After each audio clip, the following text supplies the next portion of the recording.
Russian ambassador আজকে bilateral আমাদের দুই দেশের মধ্যে যে সম্পর্ক এটাকে এগিয়ে নিয়ে যাওয়ার জন্য কি কি করতে পারি আমরা আগামী দিনে তারা উৎসুক।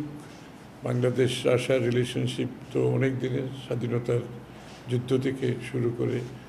তো সুতরাং এই সম্পর্ককে এগিয়ে নিয়ে যাওয়ার জন্য কয়েকটি এরিয়াতে তাদের তো যথেষ্ট ইন্টারেস্ট রয়েছে বাংলাদেশের বিনিয়োগের জন্য, এবং ট্রেডের বিষয়ে যথেষ্ট ইন্টারেস্ট আছে। বাংলাদেশের নির্বাচন নিয়েও বলেছেন যে নির্বাচন কত তাড়াতাড়ি হতে যাচ্ছে তারা জানতে চাচ্ছে। আর দুই দেশের মধ্যে এনার্জির, রাশিয়া তো একটা এনার্জি রিচ কান্ট্রি, সুতরাং এই ক্ষেত্রে আমাদের দুই দেশের মধ্যে কী কোঅপারেশন হতে পারে আগামী দিনে সেটা আলোচনা হয়েছে। আর কালচারালি রাশিয়ার তো অনেক রিচ, তাদের অনেক ঐতিহাসিক দেশ, সেখানে বাংলাদেশের সাথে সেখানেও তারা কাজ করতে চায়। ট্রেড ইমপ্রুভমেন্টের ব্যাপারে তো রাশিয়াতে আমাদের মার্কেটিংয়ের যে সমস্যা আমরা বলেছি যে যে মার্কেটিংয়ের যে সমস্যাগুলো আছে এগুলো সমাধান করা দরকার।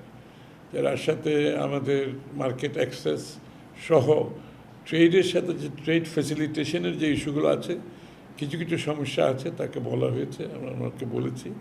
তো ওনারা এগুলো সহজীকরণের জন্য কাজ করবে আগামী দিনে। ওই কথা এক্স্যাক্টলি বলেছি যে ব্যাংক ট্রানজ্যাকশন এটা বড় সমস্যা রাশিয়ার সাথে, যে জন্য ট্রেডের অপরচুনিটি আছে, সুযোগ আছে, কিন্তু ট্রেড ফ্যাসিলিটেশনের জন্য যে বিষয়গুলো বাধাগ্রস্ত করছে সেগুলো আলাপ হয়েছে, সেগুলো সহজীকরণের ব্যাপারে তারা বলেছে, সেদিকে তারা নজর দেবে।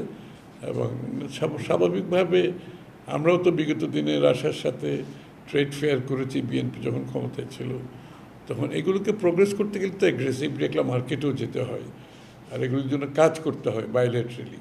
তো সেই কাজগুলো আমাদেরকে করতে হবে। বাংলাদেশ সাইড থেকেও তারা ওই কোঅপারেশন চাচ্ছে, ওটা সমাপ্তি করতে তো হবে। একটা প্রজেক্ট নিয়ে আলোচনা তো সেটা ভিন্ন আলোচনা, কিন্তু সে প্রজেক্ট তো এখন শেষ পর্যায়ে, এটা সমাপ্তি করে তো বাংলাদেশের সেখান থেকে যে একটা বড় বিনিয়োগ হয়েছে সেখানে প্রশ্নবিদ্ধ আছে অনেক কিছু, সেটা ভিন্ন আলোচনা।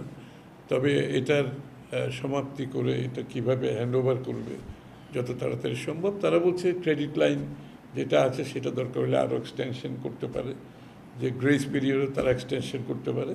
তো এগুলো আলোচনা সাপেক্ষে করা যেতে পারে। তারা জানতে চাচ্ছে নির্বাচন কবে, কত তাড়াতাড়ি হবে। সেটা তো আসলে সবগুলো বিষয়টা এখন একটি নির্বাচিত সরকারের যে সাথে সবাই তো কাজ করতে একটা কমফোর্ট আছে সকলের। তো সেজন্য তো সকালেই অপেক্ষা করছে, শুধু রাশিয়ান নয়, যাদের সাথে আমাদের বিভিন্ন ইস্যুগুলো আছে, আনরিজলভড আছে, কিংবা ভবিষ্যতে হওয়ার সম্ভাবনা আছে, সেটা সরকারি লেভেলে বেসরকারি লেভেলে সব ক্ষেত্রে এগুলো একটা অপেক্ষায় আছে। তো তারা সবাই চাচ্ছে নির্বাচনের মাধ্যমে নির্বাচিত সরকার আসলে এই সিদ্ধান্তগুলো নিতে অনেক সহজ হয়ে যাবে।